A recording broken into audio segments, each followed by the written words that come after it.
pas Lauriane. Donc, là, j'ai mon univers.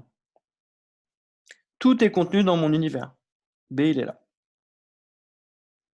OK, donc B, c'est évidemment B inter l'univers. Maintenant, l'univers, c'est égal à A union A bar, union disjointe même, par définition. Et donc, j'utilise la distributivité de l'intersection sur l'union disjointe. Ça me fait B inter A, union disjointe, B inter A bar. Et donc, en particulier, j'obtiens que la probabilité de B est égale à la probabilité de B inter A plus la probabilité de B inter A bar. Donc voilà pour la petite justification de cette écriture. Donc, reprenons. Qu'est-ce qu'on a? On a la probabilité de A inter B moins la probabilité de A fois la probabilité de B, qui est égale à la probabilité de A inter B moins la probabilité de A, et la probabilité de B, j'écris ça comme la probabilité de B et A plus la probabilité de B et non A. Et donc, je développe tout ça. Je vais factoriser par B, par la probabilité de B inter A. Donc, ça me fait la probabilité de A inter B facteur 2, 1 moins P de A. Ça, c'est le premier facteur. Et il me reste un autre facteur, moins la probabilité de A fois la probabilité de B inter A bar. Et donc, c'est égal à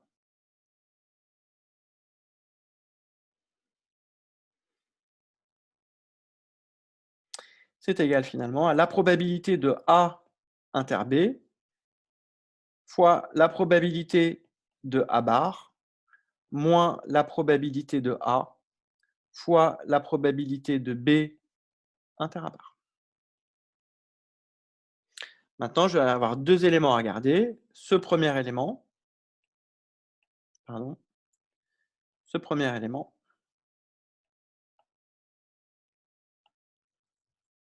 et ce deuxième élément. Alors, je vais regarder le premier. On a A inter B qui est inclus dans A. Donc, la probabilité de A inter B est inférieure ou égale à la probabilité de A. Donc, la probabilité de A inter B fois la probabilité de A bar est inférieure ou égale à la probabilité de A, d'après ce qui précède, fois la probabilité de A bar. C'est donc inférieur ou égal à 1/4. On va faire la même chose pour la partie bleue. De même,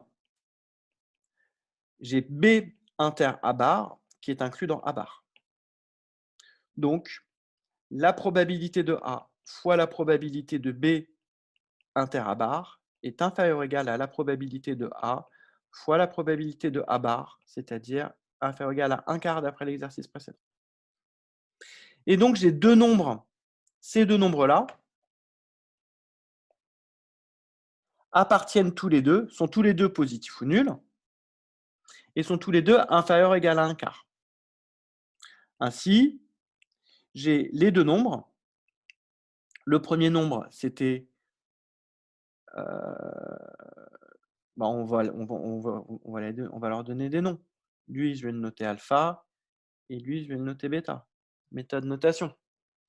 Ainsi, alpha est un nombre positif ou nul inférieur ou égal à 1/4, et bêta est un nombre positif ou nul qui appartient à 1/4.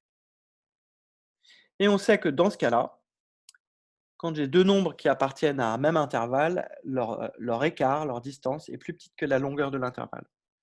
Donc alpha moins bêta est inférieur ou égal à 1/4, et ça, c'est exactement ce qu'on voulait démontrer.